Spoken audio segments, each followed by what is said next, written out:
Young ভাইদেরকে আমি খালি কয়েকটা নসিহত করতে চাই আপনাদের জন্য আসা আলোচনা অনেক শুনছেন জীবনে নামাজ রোজা হজ জাকাতের আলোচনা বহুত শুনছেন আলহামদুলিল্লাহ। তো এখনও যদি আপনারা নামাজ রোজা হজ জাকাত তাসবিহ তাহলিল জিকির আজগার কোরআন তেলাওয়াত আখলাক ঠিক করা মুরব্বীদের পরামর্শ নিয়ে চলা ওলামায়ে কেরামের সাথে থাকা এইগুলো যদি এখনও ঠিক না হয়ে থাকে তাহলে ভাই আপনাদেরকে আমি একদিন সময় দিচ্ছি ঠিক করেন। আপনি কয়দিন সময় দিলাম? একদিন সময় দিচ্ছি, আপনি ঠিক করে নেন, সব নামাজ ঠিক করে নেন, নিজের গুনাহের জন্য তওবা করেন, হারাম রিজিক থাকলে ছেড়ে দেন, পরিবার না গড়ে থাকলে পরিবার গড়েন, তারপরে রিজিকে হারাম থাকলে ছাড়েন, আপনার সন্তানকে মানুষ করেন, মুহাক্কিক বরেণ্য আলেমদের সোহবতে থাকেন, ওলামায়ে কেরামের সাথে থেকে হাত শক্তিশালী করেন, মাদকের সাথে থাকলে ছাড়েন, গান বাজনার সাথে থাকলে ছেড়ে দেন, যত কবিরা গুনাহ সব ছাড়েন, ছেড়ে নিয়াত করেন যে আগামী যদি আমি 10 বছর বাঁচি 10 বছর, 20 বছর বাঁচলে 20 বছর, 100 বছর বাঁচলে 100 বছর আল্লাহর জন্য ঢেলে দিব ইনশাআল্লাহ। এটা আলোচনা আর আমি নতুন করে করতে যাচ্ছি না, অনেক আলোচনা এগুলো হয়েছে। আলোচনা শুরু হচ্ছে কোথা থেকে? এখন আমাদের কাজ আছে একটা। আমাদের কাজ 1 নম্বর কাজ হচ্ছে এখন পরিবর্তিত বাংলাদেশে কোনো ভারতীয় দালালকে আর জায়গা না দেওয়া, একদম সাফ কথা। বরং প্রত্যেকটা ডিপার্টমেন্টে যেখানেই তারা লুকিয়ে আছে ঘাপটি মেরে, এই প্রত্যেকটা ভারতীয় দালালকে এখান থেকে বের করতে হবে। এটা আমি একা বললে আমি পারবো না, আপনি একা বললে আপনি পারবেন না। প্রত্যেকটা এই বয়ানের জায়গা, মিনবর, খুতবা, ওয়াজ মাহফিলের প্যান্ডেল, আমাদের রাজনৈতিক দলগুলো, আমাদের ইসলামপন্থী দলগুলো যেগুলো আছে সবার ইমারত থেকে আওয়াজটা আসতে হবে। কারণ এরা যদি আর একটা বার সুযোগ করতে পারে, না থাকবে আপনার দেহ আর না থাকবে আপনার মাথা। মানে এখনই তো আপনাকে হুমকি দিচ্ছে, যে কোনো সময় একটা করে গুপ্ত হত্যা করবে এরা। তার আগে চট্টগ্রামে সাইফুল ইসলাম ভাইকে, এক ভাইকে, এটার বিচার এখনো হয় নাই। কিন্তু যারা মারছে ওদের পক্ষ নিয়ে আমরা আবার সংখ্যালঘুর স্লোগান তুললাম। এ কেমন সংখ্যালঘু যে আমার ভাইকে জবাই করে হত্যা করে? হ্যাঁ, সংখ্যালঘু নির্যাতন তো হচ্ছে ভারতের এক একটা মসজিদ তারা ভাঙতেছে এখন। এটা একটা লক্ষণ। আস্তে আস্তে ওর মানচিত্র মসজিদের মতোই ভেঙে খান হয়ে যাবে ইনশাআল্লাহ। এরা যেমন অখণ্ড ভারত চায়, আমরাও অখণ্ড ভারতই চাই। আমরা চাই অখণ্ড ভারত হবে কালিমা লা ইলাহা ইল্লাল্লাহ মুহাম্মাদুর রাসূলুল্লাহ। আপনারা তো মনে করেন যে ভারত আমাদেরকে ঘিরে রাখছে, তাই না? আসলে ভারতকে আমরা ঘিরে রাখছি। এই দিক থেকে আমরা, এই দিক থেকে চায়না, এখান থেকে নেপাল, এখান থেকে ভুটান, এখান থেকে মায়ানমার, এখান থেকে পাকিস্তান, আর তার চেয়ে বাপ আছে না? ওদের সাথে কেউ পারছে এই পর্যন্ত? ভাইরা নিজেদেরকে গড়ে নিচ্ছে, এখন গোছাচ্ছে। এখন কথা হচ্ছে আমরা একটা কাপুরুষতার পরিচয় দিচ্ছি। নেপাল ওকে টাইম দেয় না, ভুটান টাইম দেয় না, মায়ানমার টাইম দেয় না, চায়না তো দেয়ই না, আর আমরা তাকে একেবারে প্রভুর আসনে বসায় রাখছি। আমরা কি দিছি? আমরা ইলিশ দেই, আমরা ট্রানজিট দেই, আমরা রেল দেই, আমরা বন্দর দেই, আমরা আর কি দেই?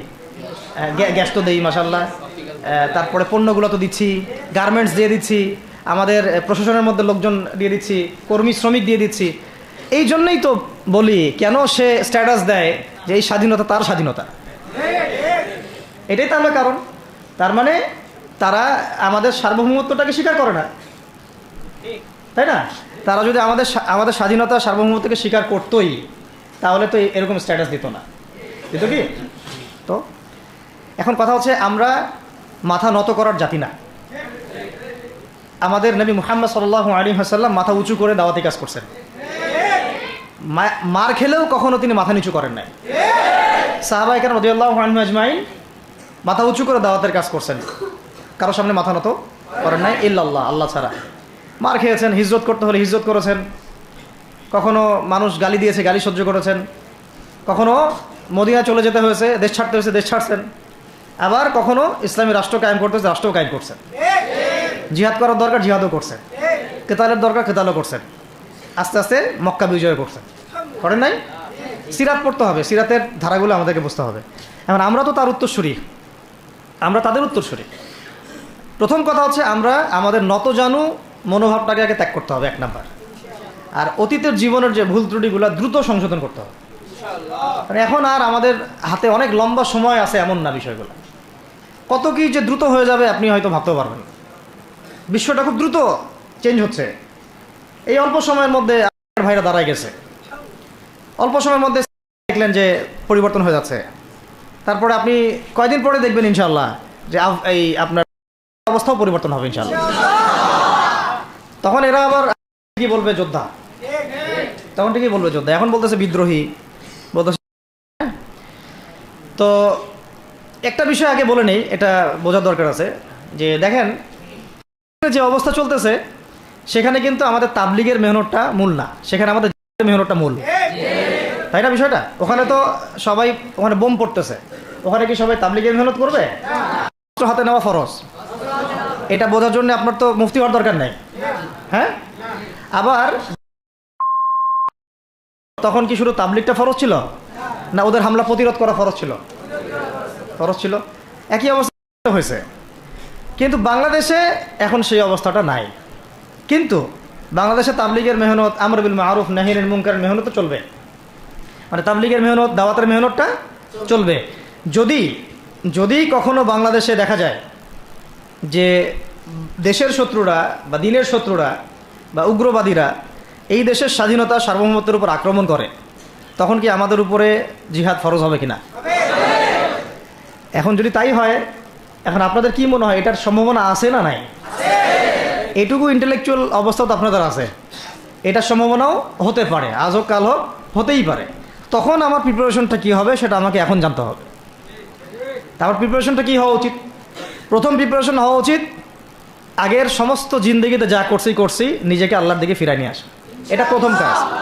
যে আল্লাহর দিকে ফিরে আসে নাই, তার সাথে না জিহাদের সম্পর্ক আছে না কিতালের কোনো সম্পর্ক আছে, সে তো আল্লাহর পথেই নাই। তো প্রিয় যুবক ভাইয়েরা, আগে প্রথম কথা হচ্ছে আগে আপনি আল্লাহর দিকে ফিরে আসেন, এক নাম্বার। দ্বিতীয় কথা হচ্ছে এরপরে আমাদের প্রয়োজন শারীরিক প্রস্তুতি।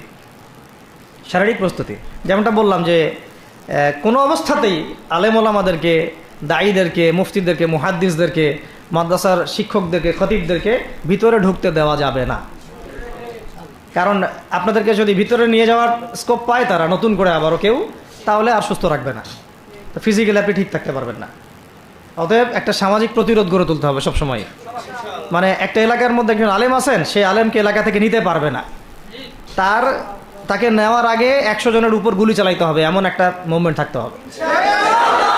প্রতিবাদ না করলে আপনি বান্দরবনে যান, বান্দরবনের পাহাড়ি এলাকায় গিয়ে কোন একটা পাহাড়ি লোককে উঠাই নিয়ে আসেন, দেখি কত বড় সাহস আছে আপনার।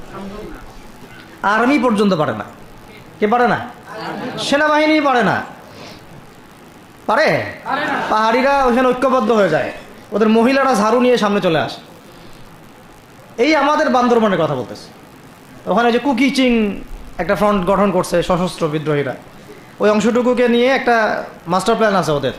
ওই অংশটুকুতে তারা একটা খ্রিস্টান রাজ্য বা আলাদা একটা পাহাড়িদেরকে নিয়ে একটা রাষ্ট্র প্রতিষ্ঠা করতে চায়, এটা ওদের স্বপ্ন আর কি। এই উদ্দেশ্যে তারা হাঁটতেছে এবং তারা অস্ট্রেল ভাষায় কথা বলে। ওখানে তারা পতাকা বানাইছে, মানচিত্র বানাইছে, এমনকি লাস্ট টাইম আমরা ওখানে গিয়ে শুনলাম যে মুদ্রাও নাকি বানাচ্ছে। মুদ্রা হাসতেছেন? বিষয়টা কত ডিপ। আমাদের রাষ্ট্রে যে কত সমস্যা, আর জানি না যারা দায়িত্বে আছে তারা কি করতেছে, আসলে কোন দিকটা সামাল দিচ্ছে। অর্থনৈতিক দিকটা দেখবে, না এই পাহাড়ি এলাকার সমস্যাগুলো মেটাবে, নাকি আমাদের মুসলিম উম্মার অভ্যন্তরীণ সমস্যাটা মেটাবে, না শহীদ ভাইদের খবর নিবে, না পঙ্গু ভাইরা যারা পড়ে আছে হাসপাতালে তাদের খবর নিবে? সিনেমা দেখতে বসে গেছে। কোন আক্কেলে সিনেমা দেখেন আপনি?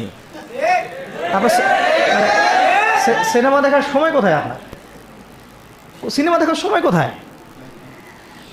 এই যে যতগুলো ভাই শহীদ হয়েছে তাদের পরিবারের খোঁজখবর নেওয়া লাগবে না? এবং যতগুলো ভাই এখন হাসপাতালে কাতরাচ্ছে তাদের সঙ্গে হাজার হাজার ছাত্র ভাই, তাদের চিকিৎসা করানো লাগবে না? যত মানুষকে গুম করা হয়েছে ওদেরকে মুক্ত করা লাগবে না? তারাও তো জানে এটা অন্যায়, এবং যারা করে তারাও বলে এটা অন্যায়। জানেন, যারা করে তারাও বলে এটা অন্যায়। এবং আমাকেও বলেছিল যে, আমি জিজ্ঞাসা করেছিলাম যে আমাকে যদি মানে প্রকাশ্য কোর্টে চালান করে দেওয়া হয় এবং জাতির সামনে বলা হয় যে আমাকে গুম করা হয়েছে, এবং এরপর যদি বলা হয় যে আমাকে গুম করার পরে কোনো রকমের নেগেটিভ কিছু পাওয়া যায় নাই তাই আমরা ছেড়ে দিয়েছি, এই কথাটা কি বলা যাবে কি যাবে না? তারা বলছে যে না, এটা বলা যাবে না, কারণ এই কাজটা তো মানবতা বিরোধী অপরাধ, এটা করলে তো বললে তো সবাই আবার বুঝে ফেলবে। তো এই হলো অবস্থা। ওখানে আমরা বুঝেছি যে বাংলাদেশের প্রশাসনে দুইটা ভাগ আছে। একটা ভাগ হচ্ছে মারাত্মক রকমের ইসলাম প্রিয় এবং দেশপ্রেমিক, মাশাআল্লাহ, আমরা তাদেরকে স্যালুট জানাই, মাশাআল্লাহ। কিন্তু আপনারা ভুল জায়গায় শ্রম দিচ্ছেন, আপনারা ভুল জায়গায় মেধা শ্রম এবং আপনাদের জীবন নষ্ট করতেছেন। আপনাদের থাকা দরকার ছিল ওলামায়ে কেরামদের সাথে, তাহলে আপনাদেরকে টক্কর দিয়ে কেউ সামনে যেতে পারতো না। আপনারা খালিদ বিন ওয়ালিদ হতে পারতেন আমাদের, আপনারা কিন্তু ওমর ইবনে খাত্তাব হতে পারতেন। ওইখানে ঢুকে আপনারা শুধুমাত্র দুনিয়ার স্বার্থে সব নষ্ট করতেছেন। আমাদেরকে বলা হচ্ছে হুজুর বদদোয়া করিয়েন না, হুজুর ছেড়ে দিচ্ছেন, আমাদেরকে বদদোয়া দিয়েন না আবার বের হয়ে। আমাদের চাকরি এটা, ডিউটি এটা। এক ভাই আমাকে কোরআন এনে দিয়েছিল, নির্জনতা তো, ওখানে নির্জনতার সঙ্গী হচ্ছে কোরআন, কোরআন এবং নামাজ। তো এক ভাই দেখেছে আমি একটু নির্জন, মন খারাপ বসে আছে, একটা কোরআন নিয়ে এসে দিয়েছে, হুজুর কোরআন পড়েন আপনি, মন ভালো হবে। আর একজন এসে কোরআন নিয়ে চলে গেছে। কোরআন পড়ে ওখানে যদি আপনি আবার উল্টাপাল্টা কিছু করেন, ওদের নিয়ম নাই কোরআন দেওয়ার, কোরআন দেওয়ার কি নাই, নিয়ম নাই। তো এই হলো অবস্থা। কথা হচ্ছে যে এই ভাইদেরকে মুক্ত করাও তো তাদের কাজ ছিল। যে ওলামায়ে কেরামদের একজনের একজনের উপরে 3টা 4টা 5টা 10টা করে মামলা এখনো ঝুলতেছে, তাদেরকে মুক্ত করা উচিত ছিল না? আর এই পুরো জুলুমের পিছনে যত জালেম ইনভলভ ছিল তাদেরকে আইডেন্টিফাই করে ভিতরে ঢুকানো উচিত ছিল না? হয়েছে সব কিছু? তো এই জিনিসগুলোর মধ্যে অনেক গ্যাপস আছে। এইগুলো যদি এভাবে চলতে থাকে তাহলে আগামীতে আমরা যারা ইসলামিক রাজনীতি করব বলে চিন্তা করতেছি বা ইসলামকে রাষ্ট্র ক্ষমতায় নিতে চাই, আমরাও কিন্তু বেগ পাবো, আর কি ভালো রকমের বেগ পাইতে হবে। আর বিগত সময় আমরা অনেক ভুল করছি, যেমন মন খারাপ করেন না এগুলো, আমরা ভুল করছি এই যে আমরা সেকুলারদেরকে অনেক বিশ্বাস করে ফেলছি, ওদের সাথে জোট করতে গেছি, ঠিক আছে, ওদেরকে আমরা ভাই বোনে করার চেষ্টা করছি। আসলে এদের সাথে আর কাফেরদের সাথে কোনো পার্থক্য নেই। সেকুলারিজমে যারা আছে আর কুফার যারা, এদের মধ্যে কোনো পার্থক্য নাই। ওই কালিমা পড়া না পড়ার পার্থক্য, তো বাকি আপনার পিঠে ছুরি এরাও মারবে ওরাও মারবে। আমি ছোট মানুষ, ছোট জায়গা থেকে বলতে চাই যে আমাদের যে ওলামায়ে কেরামগণ মাঠে আছেন, যে রাজনৈতিক দলগুলো আপনারা মাঠে আছেন, এবার আপনারা কোনো রুটির টুকরার জন্য লড়বেন না, এবার পুরা রুটি নিয়ে লড়বেন। প্রত্যেক আসনে প্রার্থী দিবেন আপনারা, যেহেতু এর বাইরে সিস্টেম এখন অন্য সিস্টেমে যাওয়ার সুযোগ হচ্ছে না, তাহলে পুরা রুটিটার জন্য লড়তে হবে আপনাদের। আমাদের টার্গেট হচ্ছে এখন একটা ইসলামপন্থী সরকারকে রাষ্ট্র ক্ষমতায় নিয়ে যাওয়া, এটা আমাদের একটা প্রধান টার্গেট। এখন আমাদের এজেন্ডা স্পষ্ট, কোনো গোপন এজেন্ডা নাই। আমাদের কি নাই? কোনো গোপন এজেন্ডা নাই। আমরা চাই বাংলাদেশে এখন একটা ইসলামপন্থী রাষ্ট্র ব্যবস্থা গড়ে উঠুক, ইসলামপন্থী সরকার শাসন ক্ষমতায় আসুক। এটার জন্য আপনাদের সবার ভূমিকা আছে না? কেউ কথা দিয়ে ভূমিকা রাখবেন, কেউ লিখবেন, কেউ বলবেন, কেউ যেভাবে হোক আপনাকে ভূমিকা তো রাখতেই হবে। কারো বসে থাকার সুযোগ নেই এখন আর। এই রাষ্ট্রটাকে ইসলামিক রাষ্ট্র হিসেবে গড়ার দায়িত্ব এখন সবার কাঁধে আসছে। আমরা আমাদের জায়গা থেকে বলতেছি, বাকি কাজ কিন্তু আপনাদেরকে করতে হবে। আল্লাহ পাক করার তৌফিক দান করেন। আর ইসলামপন্থী ভাইদের আপোষের যে দূরত্ব, এটা কমায় ফেলতে হবে। এই দূরত্ব রাখা যাবে না। ইখতিলাফ আছে থাক, যদি আকীদাগত মৌলিক কোনো পার্থক্য না থাকে, আমরা তো ভাই ভাই নাকি? আমাদের চেয়ে কি মানে সেকুলার আমাদের বেশি বড় ভাই? আমাদের চেয়ে কি যে নাস্তিক মুরতাদ আমাদের বড় ভাই? কমিউনিজমে যারা আছে ওরা আমাদের বড় ভাই? না এই গণতন্ত্রপন্থী যারা একবারে কট্টর, ওরা আমাদের দিনী ভাই নাকি? আমাদের তো ভাই, সোজা কথা হচ্ছে ইন্নামাল মুমিনুনা ইখওয়া, ইন্নামাল মুমিনুনা, মুমিন যারা মুমিন, মুমিন ভাই, মুমিনে মুমিনে কি ভাই, খালাস। আল মুসলিম ওয়া আখুল মুসলিম, মুসলিমের ভাই কি মুসলিম, খালাস, এইটুক। মুসলিম আমার ভাই, মুসলিম আমার ভাই। এখন যারা এদেশের রাষ্ট্র ক্ষমতায় ইসলামকে চায় না, তারা আমাদের ভাই না। সে যে কোনো নামেই আসুক, এক্স ওয়াই জেড, দেখার দরকার নেই। এক্স নামে আসুক, ওয়াই নামে আসুক, জেড নামে আসুক, যারা রাষ্ট্র ব্যবস্থা ইসলামকে চায় না তারা আমার ভাই, খালাস, সোজা কথা। এবং রাষ্ট্র ব্যবস্থা ইসলাম চায় যে ভাইরা আমাদের, ওই ভাইদেরকে একসাথে থাকতে হবে। আল্লাহর কসম করে বলতেছি, ইনশাআল্লাহ যদি এই ভাইরা আমরা একসাথে থাকতে পারি, এর সাথে আমরা দায়ীরা, তালেবে ইলমরা এবং আপনারা তো যুব সমাজ আছেন, আমাদেরকে টক্কর দিয়ে বাংলাদেশের রাষ্ট্র ক্ষমতায় কেউ যাইতে পারবে না, ইনশাআল্লাহ। সবাইকে ভূমিকা রাখতে হবে। এখন অন্য আলোচনা চেয়ে এই আলোচনাটাই বেশি দরকার। অন্য আলোচনা অনেক শুনছেন জীবনে, এখন বাংলাদেশে দরকার একটা ইসলামপন্থী রাষ্ট্র ব্যবস্থা। এর বাইরে কোনো আলাপ নাই এখন। এটা প্রতিষ্ঠা করার জন্য কি করতে হবে সেটা ফিকির করা না। তো কি করতে হবে বলেন? প্রথম কথা হচ্ছে আমাদেরকে আগে বৈশ্বিক জালেমদেরকে চিহ্নিত করতে হবে।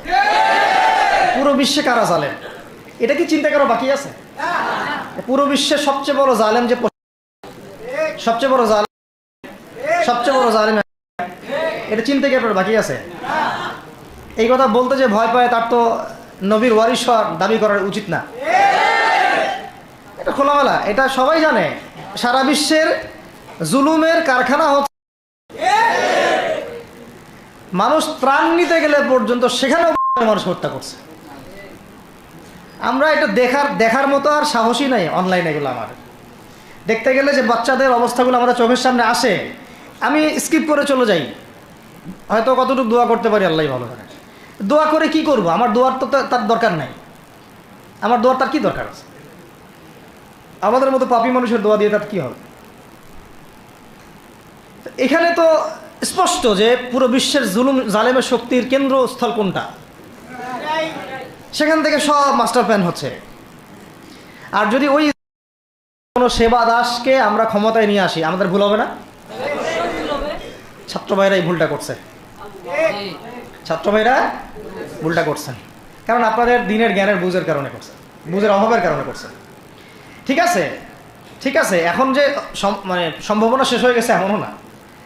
আর এখন সবাই প্রতিবাদের ভাষায় কথা বলতে পারে। একটা রেভলিউশন ঘটানোর মতো সিচুয়েশন বাংলাদেশে আছে। অন্তত পক্ষে আমাদের ভাইদের মধ্যে আমরা দেখেছি, ছাত্র ভাইদের মধ্যে সাহস তো মাশাআল্লাহ অবশ্যই আছে, ডেডিকেশন আছে, জীবন দেওয়ার মানসিকতা আছে। তাদেরকে খালি নার্সিং করতে হবে, জীবনটা যেন ভুল পথে না যায়। এখন আবু সাঈদের রক্তের উপর দাঁড়ায় যদি কোনো সেকুলার ক্ষমতায় আসে, তাহলে এটা আবু সাঈদের রক্তের সাথে গাদ্দারি হচ্ছে।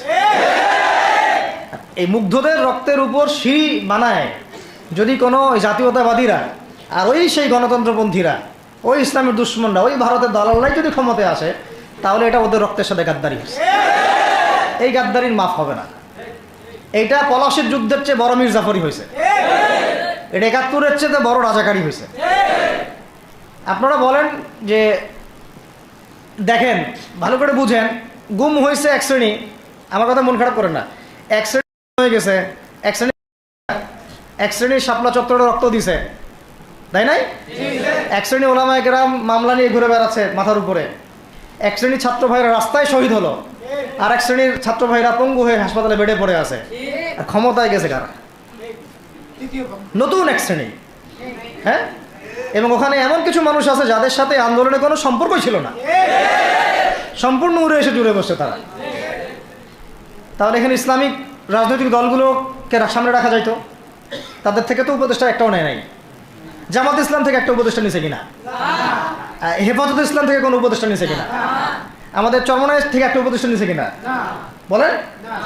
তার মানে রাষ্ট্র গঠনে আমাদের কোনো ভূমিকা নাই না। আমাদেরকে বুঝাইছে যে আপনারা পরে আসেন, ইলেকশন দিব, তখন আপনারা ইলেকশন লইলেন।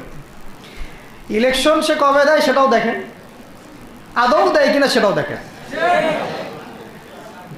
কাকে বিশ্বাস করবেন আপনি? বিশ্বাসটা করবেন কাকে? যখন মোস্তফা সরোয়ার ফারুকীর মধ্যে একজন উপদেষ্টা হচ্ছে, বিশ্বাসটা আপনি করবেন কাকে?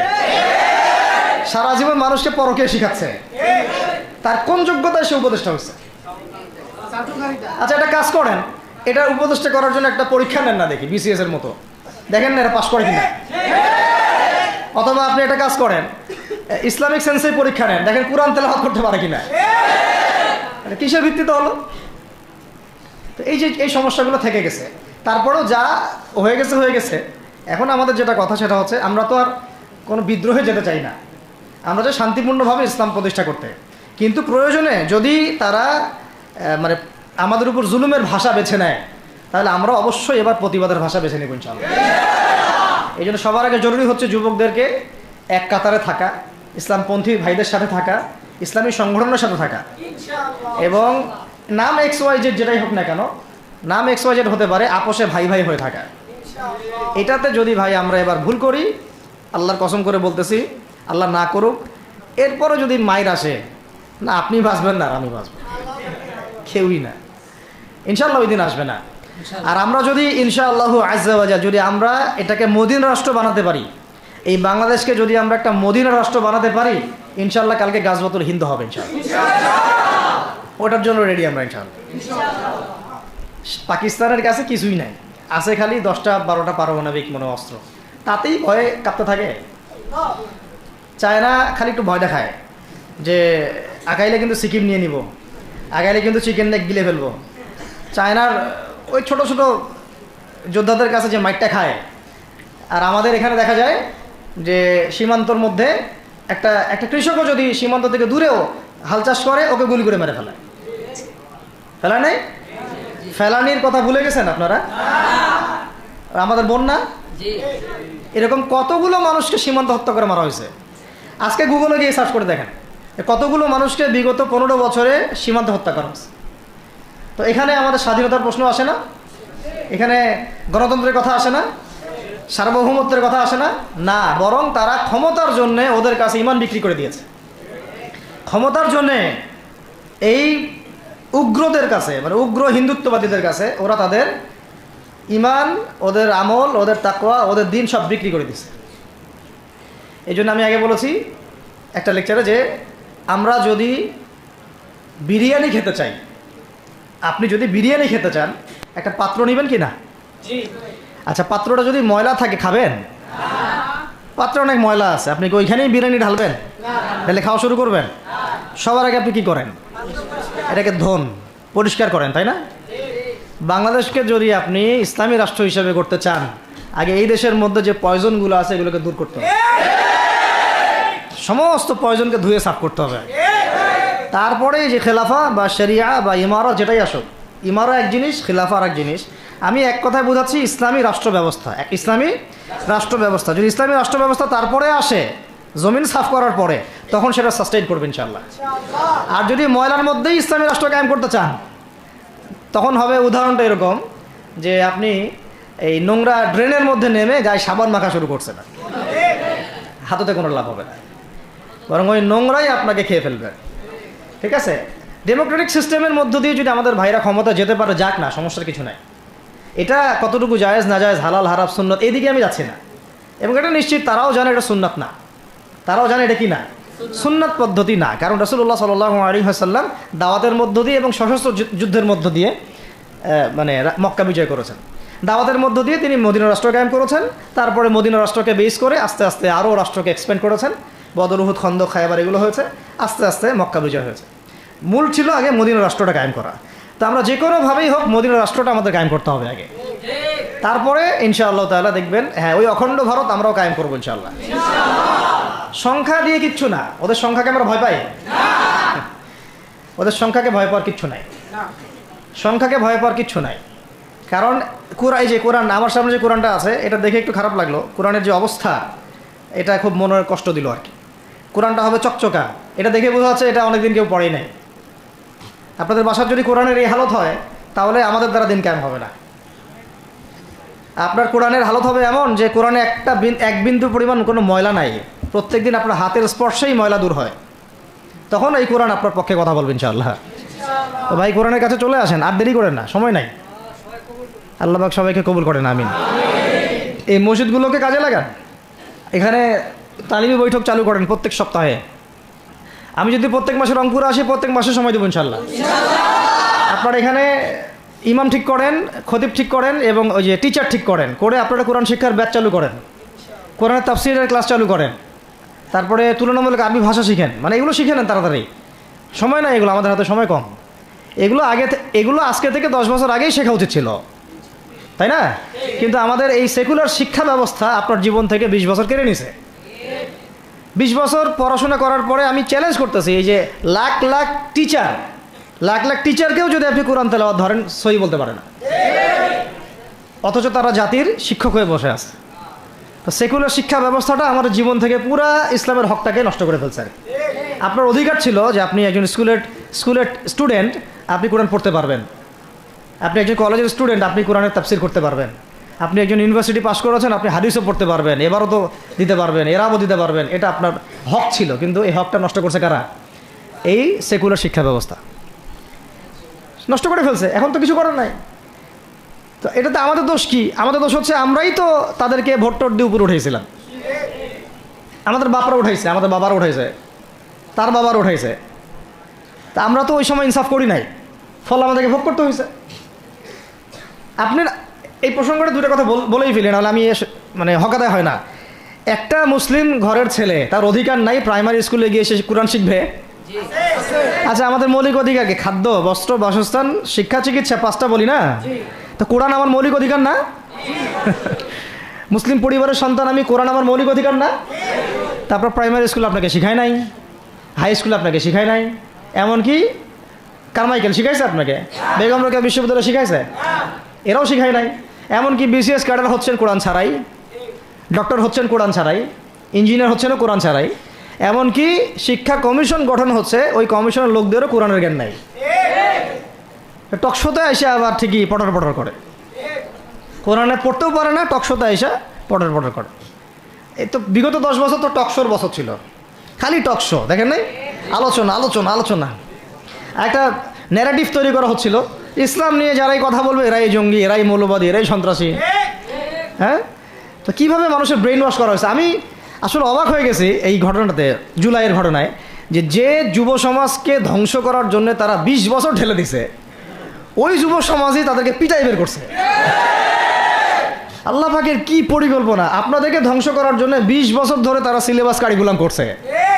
আপনাদেরকে শরৎচন্দ্র পড়াইছে, বঙ্কিমচন্দ্র পড়াইছে, হুমায়ুন আহমেদ পড়াইছে, হুমায়ুন আজাদ পড়াইছে, হ্যাঁ শেক্সপিয়ার পড়াইছে, আর কত কি পড়াইছে। কোরআন পড়তে দেয় নাই, নামাজের স্বাধীনতা দেয় নাই, পর্দার স্বাধীনতা দেয় নাই। আমাদের বোন পর্দা করে পরীক্ষা দিতে গেছে, নিকাব খুলে ফেলা হয়েছে, কি করে নাই। কিন্তু ওই ছাত্র জনতার হাতেই পিটানি খাইতে হয়েছে। আল্লাহ পাকের দেখছেন কি একটা মিরাকেল, আল্লাহ পাকের কি মানে কুদরত, ক্যারিশমা। ঠিক কিরকম হয়েছে জানেন? ঘটনাটা হয়েছে এরকম যে ফেরাউনের ঘরেই মুসা আলাইহিস সালামকে আল্লাহ পাক বড় করছে। মাশাআল্লাহ। তো আপনাদেরকে ধ্বংস করার জন্যই কিন্তু এই পলিসিগুলো অ্যাপ্লাই করা হয়েছিল। এখন যে আল্লাহ পাকের রহমতে আপনারা বিপদে যান নাই, আলহামদুলিল্লাহ। এখন যেটা আল্লাহ পাক বোঝার তৌফিক দিচ্ছেন, দেখেন আপনারা কোরআন শিখতে পারতেন, এখানে পারেন নাই। শিক্ষা কমিশনের মধ্যে কোরআন নাই। শুধু তাই না, দেখেন 360 জন এমপি মন্ত্রীকে আপনি বসায় দেন, 360 জন এমপি মন্ত্রীকে বসায় তাদের সবাইকে শুধু কিচ্ছু না, আমি বলবো খালি সূরা ফাতিহা তিলাওয়াত করতে বলেন। পারলে শুধু মমতাজ পড়তে পারে নাকি? কারণ তার তো বুখারী মুসলিম সিয়াসিটা পড়া আছে, ওটা পড়া ছিল আর কি, এটা পড়া ছিল, তো হয়তো সে পারতে পারে। না পারলে তো ভালো, খারাপ কিছু না, ঠিক আছে। তো বাকি কেউ কিন্তু পারে না। আর বেশি দেন না, অল্প না, ঠিক আছে, শেষ করতেছে। তো এখন প্রিয় ভাইরা, এখন কথা অনেক হয়ে গেছে। মূল কথা হচ্ছে যে আমাদেরকে এখন একটা নতুন উদ্দেশ্য নিয়ে, টার্গেট নিয়ে, একটা মিশন নিয়ে আগামীকাল থেকে পথ চলতে হবে ইনশাআল্লাহ। প্রথম গন্তব্যটা কি? আমরা বাংলাদেশকে একটা মদিনা রাষ্ট্র কায়েম করতে চাই। সেটা যদি করতেই হয় তাহলে আমাকে কার আদলে করতে হবে, কার সুন্নতে করতে হবে? নবী মুহাম্মদ সাল্লাল্লাহু আলাইহি ওয়াসাল্লামের তরিকায়। এবং তার তরিকার প্রথম কাজটাই হচ্ছে আগে ইলম শিখতে হবে। কি শিখতে হবে? এই মসজিদগুলোকে কাজে লাগান, মাদ্রাসাগুলোকে কাজে লাগান। এবং 2 নম্বর হচ্ছে ইলম একা একা শেখা যাবে না। ইলম একা একা শেখা যাবে না। 20 বছর তো আপনি একা পড়াশোনা করেন নাই, প্রতিষ্ঠান ছিল, ওস্তাদ ছিল, তাই না? টিচার ছিল, আপনার একাডেমিক কারিকুলাম ছিল। ঠিক ওইরকমই দিনের ইলমও একা একা শেখা যাবে না, ওস্তাদ লাগবে। এবং আলহামদুলিল্লাহ আমাদের বাংলাদেশে ওস্তাদদের অভাব নাই, আলহামদুলিল্লাহ। প্রত্যেক জেলায় জেলায়, উপজেলায়, সব জায়গাতেই মুহাক্কিক বরেণ্য আলেমগণ আছেন, আলহামদুলিল্লাহ। আর আপনি খুঁজে বের করবেন কে মুহাক্কিক আলেম। আমি কিছু মানে তাদের বৈশিষ্ট্য বলতে পারি যে তারা নিজেকে জাহির করেন না, বিনয়ী হন, অহংকারী হন না। তারা এত বেশি আইওয়া শোডাউন এত পছন্দ করেন না, নিজেকে আড়াল করার চেষ্টা করেন। হক কথা বলতে তারা ভয় করেন না। এবং তারা অনেক গভীর জ্ঞানের অধিকারী হওয়া সত্ত্বেও অনেক বেশি বিনয়ী হন আর কি। এগুলো দেখে আপনি চিনবেন, ঠিক আছে? আমাদের সালাফরা তো বলতেন যে মুহাক্কিক মানুষকে পাবেন 2 জায়গায়, এক হচ্ছে মাটির তলে, আর একটা হচ্ছে জেলখানায়, ঠিক আছে? তো যাই হোক, এখন অনেক বরেণ্য উলামায়ে কেরাম আমাদের সমাজে আছেন। তাদের যে কারোর সাথে অন্তত একজনের সাথে নিসবত রাখেন, অন্তত একজনের সাথে নিসবত রাখেন, ঠিক আছে? তো এটা আমাদের সৌভাগ্য, আলহামদুলিল্লাহ, যে বাংলাদেশে বহু মাদ্রাসা, বহু কওমি মাদ্রাসা, আলিয়া মাদ্রাসা, অনেক ধরনের মাদ্রাসা আছে। কিছু সংকীর্ণতা বা কিছু সমস্যা আমাদের মধ্যে থাকতে পারে, এটা যে কোনো জায়গায় থাকতে পারে, কিন্তু আলহামদুলিল্লাহ এই খেদমতটুকু আছে বলেই এখন পর্যন্ত দ্বীন ইসলামকে তারা মিটাইতে পারে নাই, আলহামদুলিল্লাহ। তো ইলম শিখবো 1 নাম্বার। 2 নাম্বার হচ্ছে ইলম মুহাক্কিক কোন আলেমের সোহবতে শিখবো, একা একা শিখবো না। 3 নাম্বার হচ্ছে যা শিখবো আমলে নিয়ে আসতে হবে। কি বললাম? যা শিখবো আমলে নিয়ে চলে আসতে হবে, ফেলে রাখা যাবে না। আল্লাহ আমাকেও তৌফিক দেন, আপনাদের সবাইকে তৌফিক দান করেন। 4 নাম্বার সময় কাজে লাগাইতে হবে, সময় কাজে লাগাইতে হবে। কোনো অবস্থাতেই আর হেলায় ফেলায় সময় নষ্ট করবো না, আমিও করবো না ইনশাল্লাহ, আপনারাও করবেন না ইনশাআল্লাহ। 5 নাম্বার হচ্ছে নিজের প্রতিভাকে খুঁজে বের করবেন। সবাইকে আল্লাহ কিছু না কিছু প্রতিভা দিয়েছেন, প্রতিভা খুঁজে বের করে ইসলামের জন্য কাজে লাগাবেন। 6 নাম্বার হচ্ছে যাদের রিজিক হালাল তাদের তো আলহামদুলিল্লাহ কোনো সমস্যা নেই, যাদের হারাম রিজিক আজকে ছাড়তে হবে।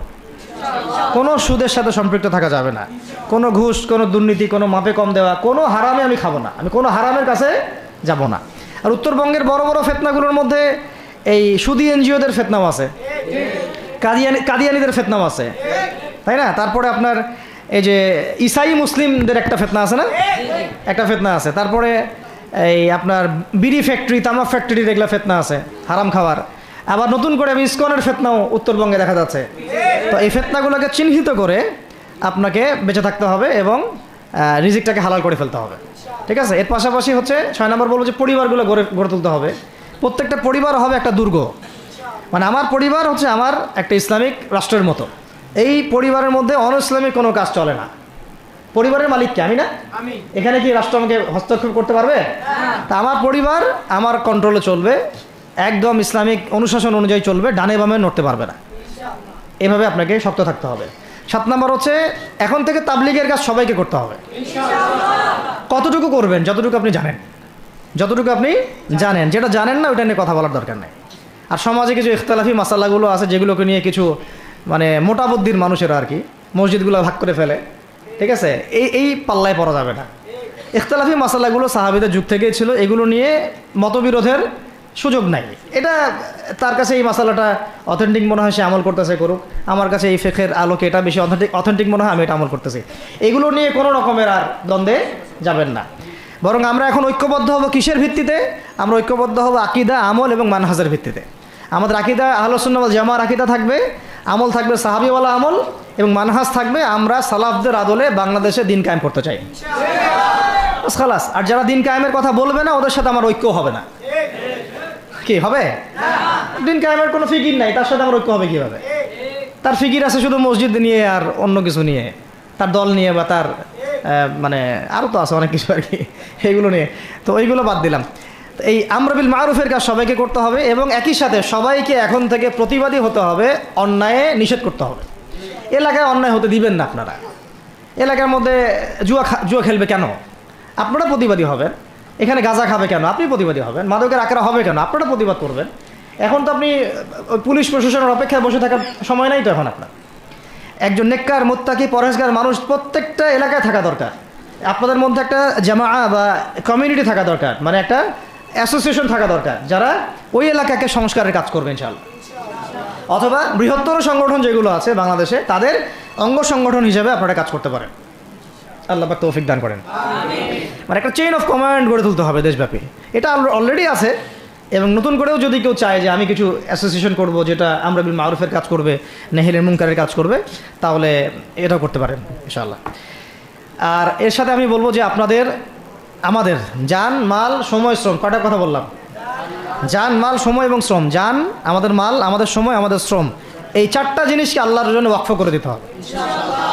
দুনিয়াতে মুসাফির আমরা, দুনিয়াতে কি আমরা মুসাফির। আমাদেরকে পাঠানোই হয়েছে আল্লাহর ইবাদত করার জন্য। এবং শুধু একা ইবাদত করবো কেন? আমি কি স্বার্থপর? আমার পরিবারটাও করতে হবে। এবং শুধু পরিবার কেন করবো? আমার সমাজটাও করতে হবে, আমার রাষ্ট্রটাকেও করতে হবে। কারণ রাষ্ট্রীয় কাঠামোতে ইসলাম না থাকলে আমি সমাজ চেঞ্জ করতে পারবো না। আসলে সহজ কথা, সব কথা কিন্তু ওই গোড়াতে গিয়ে ঠেকতেছে। কারণ রাষ্ট্র ব্যবস্থায় যদি ইসলাম না যায়, রাজনীতির মধ্যে ইসলাম যদি না যায়, এবং একটা ইসলামিক শরিয়া ভিত্তিক বা ইমারা ভিত্তিক রাষ্ট্র যদি কায়েম না হয়, এই শব্দগুলো হয়তো তারা বোঝে না। মানে ইসলামী একটা রাষ্ট্র ব্যবস্থার কাঠামো যদি না থাকে, তাহলে আপনি ব্যাংকিং সিস্টেমকে সংস্কার করতে পারবেন না, সুদের মধ্যে সংস্কার আনতে পারবেন না, শুধু এনজিওর বিরুদ্ধে আপনি কোনো পদক্ষেপ নিতে পারবেন না, আপনি সমাজের এই যে ফাসাদ, নোংরামি, এগুলো বন্ধ করতে পারবেন না, আপনি এই যে কাদিয়ানি মতবাদের বিরুদ্ধে কিছু করতে পারবেন না, ওদের অর্থনৈতিক ডানা আপনি কাটতে পারবেন না, ওদের পলিটিক্যাল সাপোর্ট আপনারা কাটতে পারবেন না। তারপরে ওই জায়গায় ইসলাম না গেলে এই সাংস্কৃতিক আগ্রাসনগুলো কাটাতে পারবেন না। পাশের প্রতিবেশী রাষ্ট্রদের যে আগ্রাসী ভূমিকা, এগুলোর ব্যাপারে আপনি কোনো পদক্ষেপ নিতে পারবেন না। তাই ওই জায়গা পর্যন্ত যদি না যেতে পারি আমরা, তাহলে কথাগুলো শুধু বলাই হবে, কোনো বাস্তবায়ন হবে না। অতএব আমাদের মূল কাজ একটা, এখন ওই উপরের লেভেলে ইসলামকে নিয়ে যাওয়া। এই কাজগুলোর মধ্য দিয়ে আমরা ইসলামকে নিয়ে যাবো ইনশাআল্লাহ তাআলা। আর সর্বোপরি আসন্ন সময়গুলোতে যখন ওলামায়ে কেরাম, আমাদের বরেণ্য আলেমগণ, আমাদের বরেণ্য ওস্তাদগণ এবং আমাদের তুল্লাবরা আমাদের জামাআগুলো, আমাদের ইমারাগুলো এবং আমাদের ইসলামী সংগঠনগুলো, তারা যখন মাঠে থাকবে তখন তাদেরকে একা ছেড়ে দেওয়া যাবে না। মই দিয়ে গাছে উঠায় মই টানা যাবে না। শাপলা চত্বরে এই কাজটা করছেন আপনারা, কিন্তু শাপলাতে কিন্তু এই কাজটা হয়েছে। ওখানে কিন্তু এতগুলো ভাইয়ের ওখানে শহীদ হওয়ার কথা ছিল না, এত সহজ ছিল না বিষয়টা। কিন্তু কিছু ভাই ছিল ওখানে আমাদের সাথে প্রতারণা করেছে, মই দিয়ে আমাদের কিন্তু মই টেনে নিছে, আমাদেরকে উপরে উঠাই দিছে। এরপর থেকে তো কত জেল, কত জুলুম, কত মামলা মোকদ্দমা, কত গুম হয়ে গেল। শাপলার পর থেকে হিসাব করেন তো। এবার এই ভুলগুলো আর করতে যায় না, এই মুনাফিকিগুলো আর কেউ করতে যায় না আল্লাহর ওয়াস্তে। আপনারা ওলামায়ে কেরামদের সাথে থাকেন, হাত শক্ত করেন, মই দিয়ে আবার গাছে উঠায় মই টানে নিয়েন না। আমি কি বুঝাতে পারছি? বুঝাতে পারি নাই মনে হয়। অর্থাৎ ওলামায়ে কেরামগণ যখন মাঠে থাকবেন, ইসলামী সংগঠনগুলো যখন মাঠে থাকবে, আপনাদেরকে আমরা পাশে চাই। পাশে পাবো তো ইনশাআল্লাহ। আল্লাহ পাক যেন আমাদের সবার এই আওয়াজকে কবুল করেন। আমি আল্লাহ পাক আমাদেরকেও কবুল করেন, আমাকে কবুল করেন, আপনাদের সবাইকে কবুল করেন। আমাদের গন্তব্য একদম স্পষ্ট, হয় খেলাফা না হলে শাহাদা, হয় খেলাফা না হলে শাহাদা। ইনশাআল্লাহ তাআলা দুটোর যেটাই হোক না কেন আমরা সফল। আল্লাহ পাক আমাদের সবাইকে কথাগুলো বোঝার ও আমল করার তৌফিক দান করেন। أقول قولي هذا أستغفر الله لي ولكم ولسائر المسلمين. بارك الله لنا ولكم بالآية الحكيم إنه تعالى جواد كريم والرؤوف الرحيم. আমাদের কাজ, এক নম্বর কাজ হচ্ছে এখন পরিবর্তিত বাংলাদেশে কোনো ভারতীয় দালালকে আর জায়গা না দেওয়া। একদম সাফ কথা। বরং প্রত্যেকটা ডিপার্টমেন্টে যেখানেই তারা লুকিয়ে আছে ঘাপটি মেরে, এই প্রত্যেকটা ভারতীয় দালালকে এখান থেকে বের করতে হবে। আমি একা বললে আমি পারবো না, আপনি একা বললে আপনি পারবেন না। প্রত্যেকটা এই বয়ানের জায়গা, মিম্বর, খুতবা, ওয়াজ মাহফিলের প্যান্ডেল, আমাদের রাজনৈতিক দলগুলো, আমাদের ইসলামপন্থী দলগুলো যেগুলো আছে, সবার ইমারত থেকে আওয়াজটা আসতে হবে। কারণ এরা যদি আর একটা বার সুযোগ করতে পারে, না থাকবে আপনার দেহ আর না থাকবে আপনার মাথা। এখনই তো আপনাকে হুমকি দিচ্ছে, যে কোনো সময় একটা একটা করে গুপ্ত হত্যা করবে এরা। তার আগে চট্টগ্রামে সাইফুল ইসলাম এক ভাইকে কুপায় মারা হয়েছে, এটার বিচার এখনো হয় নাই। যারা মারছে ওদের পক্ষ নিয়ে আমরা আবার সংখ্যালঘুর স্লোগান তুললাম। এ কেমন সংখ্যালঘু যে আমার ভাইকে জবাই করে হত্যা করে? হ্যাঁ, সংখ্যালঘু নির্যাতন তো হচ্ছে ভারতের এক একটা মসজিদ তারা ভাঙতেছে এখন। এটা একটা লক্ষণ। আস্তে আস্তে ওর মানচিত্র মসজিদের মতোই ভেঙে খান হয়ে যাবে ইনশাআল্লাহ। এরা যেমন অখণ্ড ভারত চায়, আমরাও অখণ্ড ভারতই চাই। আমরা চাই অখণ্ড ভারত হবে কালিমা লা ইলাহা ইল্লাল্লাহ মুহাম্মাদুর রাসূলুল্লাহ। আপনারা তো মনে করেন যে ভারত আমাদেরকে ঘিরে রাখছে, তাই না? আসলে ভারতকে আমরা ঘিরে রাখছি। এই দিক থেকে আমরা, এই দিক থেকে চায়না, এখান থেকে নেপাল, এখান থেকে ভুটান, এখান থেকে মায়ানমার, এখান থেকে পাকিস্তান, আর তার চেয়ে বাপ আছে আফগানিস্তান। আছেন আফগানিস্তান? ওদের সাথে কেউ পারছে এই পর্যন্ত? আফগানের ভাইরা নিজেদেরকে গড়ে নিচ্ছে, এখন বোঝাচ্ছে। এখন কথা হচ্ছে, আমরা একটা কাপুরুষতার পরিচয় দিচ্ছি। নেপাল ওকে টাইম দেয় না, ভুটান টাইম দেয় না, মায়ানমার টাইম দেয় না, চায়না তো দেয়ই না। আর আমরা তাকে একেবারে প্রভুর আসলে বসায় রাখছি। আমরা কি দিছি? আমরা ইলিশ দেই, আমরা ট্রানজিট দেই, আমরা রেল দেই, আমরা বন্দর দেই, আমরা আর কি দেই? গ্যাস তো দেই মাশাআল্লাহ। তারপরে পণ্যগুলো তো দিচ্ছি, গার্মেন্টস দিয়ে দিচ্ছি, আমাদের প্রশাসনের মধ্যে লোকজন দিয়ে দিচ্ছি, কর্মী শ্রমিক দিয়ে দিচ্ছি। এই জন্যই তো বলি, কেন সে স্ট্যাটাস দেয় যে এই স্বাধীনতা তার স্বাধীনতা। এটাই তো আমরা কারণ। তার মানে তারা আমাদের সার্বভৌমত্বটাকে স্বীকার করে না, তাই না? তারা যদি আমাদের স্বাধীনতা সার্বভৌমত্বকে স্বীকার করতোই, তাহলে তো এরকম স্ট্যাটাস দিত না, দিত কি? তো এখন কথা হচ্ছে, আমরা মাথা নত করার জাতি না। আমাদের নবী মুহাম্মদ সাল্লাল্লাহু আলাইহি ওয়াসাল্লাম মাথা উঁচু করে দাওয়াতি কাজ করছেন। মার খেলেও কখনো তিনি মাথা নিচু করেন নাই। সাহাবায়ে কেরাম রাদিয়াল্লাহু আনহুম আজমাইন মাথা উঁচু করে দাওয়াতের কাজ করছেন, কারো সামনে মাথা নত করেন নাই ইল্লাল্লাহ, আল্লাহ ছাড়া। মার খেয়েছেন, হিজরত করতে হলে হিজরত করেছেন, কখনো মানুষ গালি দিয়েছে, গালি সহ্য করেছেন, কখনো মদিনায় চলে যেতে হয়েছে, দেশ ছাড়তে হয়েছে, দেশ ছাড়ছেন। আবার কখনো ইসলামী রাষ্ট্র কায়েম করতে হয়েছে, রাষ্ট্রও কায়েম করছে। জিহাদ করার দরকার, জিহাদও করছে। কেতালের দরকার, কেতালও করছেন, আস্তে আস্তে মক্কা বিজয় করছেন, করেন নাই? সিরাত পড়তে হবে, সিরাতের ধারাগুলো আমাদেরকে বুঝতে হবে। এখন আমরা তো তার উত্তরসূরি, আমরা তাদের উত্তরসূরি। প্রথম কথা হচ্ছে আমরা আমাদের নতজানু মনোভাবটাকে আগে ত্যাগ করতে হবে, এক নম্বর। আর অতীতের জীবনের যে ভুল ত্রুটিগুলো দ্রুত সংশোধন করতে হবে। মানে এখন আর আমাদের হাতে অনেক লম্বা সময় আছে এমন না বিষয়টা। কত কি যে দ্রুত হয়ে যাবে আপনি হয়তো ভাবতে পারবেন। বিশ্বটা খুব দ্রুত চেঞ্জ হচ্ছে। এই অল্প সময়ের মধ্যে আফগানের ভাইরা দাঁড়ায় গেছে, অল্প সময়ের মধ্যে সিরিয়া দেখলেন যে পরিবর্তন হয়ে যাচ্ছে, ছিল একই অবস্থা সিরিয়াতে হয়েছে। কিন্তু বাংলাদেশে এখন সেই অবস্থাটা নাই। কিন্তু বাংলাদেশে তাবলিগের মেহনত, আমর বিল মারুফ নাহি আনিল মুনকারের মেহনত তো চলবে, মানে তাবলিগের মেহনত, দাওয়াতের মেহনতটা চলবে। যদি যদি কখনো বাংলাদেশে দেখা যায় যে দেশের শত্রুরা বা দিনের শত্রুরা বা উগ্রবাদীরা এই দেশের স্বাধীনতা সার্বভৌমত্বের উপর আক্রমণ করে, তখন কি আমাদের উপরে জিহাদ ফরজ হবে কিনা? এখন যদি তাই হয়, এখন আপনাদের কি মনে হয় এটার সম্ভাবনা আছে না নাই? এইটুকু ইন্টেলেকচুয়াল অবস্থা তো আপনাদের আছে, এটার সম্ভাবনাও হতে পারে, আজ হোক কাল হোক, হতেই পারে। তখন আমার প্রিপারেশনটা কি হবে সেটা আমাকে এখন জানতে হবে। আমার প্রিপারেশনটা কি হওয়া উচিত? প্রথম প্রিপারেশন হওয়া উচিত আগের সমস্ত জিন্দগিতে যা করছি নিজেকে আল্লাহর দিকে ফিরাই নিয়ে আসে। এটা প্রথম কাজ। যে আল্লাহর দিকে ফিরে আসা নেই, তার সাথে না জিহাদের সম্পর্ক আছে না কিতালের কোনো সম্পর্ক আছে, সে তো আল্লাহর পথেই নাই। তো প্রিয় যুবক ভাইরা, আগে প্রথম কথা হচ্ছে আগে আপনি আল্লাহর দিকে ফিরে আসেন, এক নাম্বার। দ্বিতীয় কথা হচ্ছে এরপরে আমাদের প্রয়োজন শারীরিক প্রস্তুতি। শারীরিক প্রস্তুতি যেমনটা বললাম যে কোনো অবস্থাতেই আলেম ওলামাদেরকে, দায়ীদেরকে, মুফতিদেরকে, মুহাদ্দিসদেরকে, মাদ্রাসার শিক্ষকদেরকে, খতিবদেরকে ভিতরে ঢুকতে দেওয়া যাবে না। কারণ আপনাদেরকে যদি ভিতরে নিয়ে যাওয়ার স্কোপ পায় তারা নতুন করে আবারও কেউ, তাহলে আর সুস্থ রাখবে না, ফিজিক্যালি আপনি ঠিক থাকতে পারবেন না। অতএব একটা সামাজিক প্রতিরোধ গড়ে তুলতে হবে সবসময়।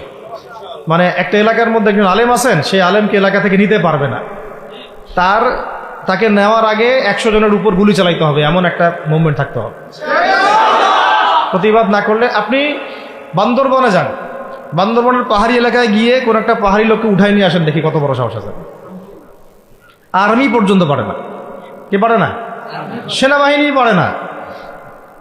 পারে? পাহাড়িরা ওইখানে ঐক্যবদ্ধ হয়ে যায়, ওদের মহিলারা ঝাড়ু নিয়ে সামনে চলে আসে।